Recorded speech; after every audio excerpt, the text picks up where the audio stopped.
In this video I'm going to show you how to turn on Find My iPhone on iPhone 11. Okay, first open your settings app,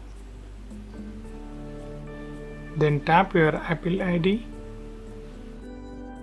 Now you can see this option Find My. Just click that. Now here you can see the option Find My iPhone was turned off. Just tap this and turn on this option. Okay, now the Find My iPhone was turned on. By using this option you can locate your iPhone, erase the device data or lock your iPhone. And if you wish you can also turn on this option.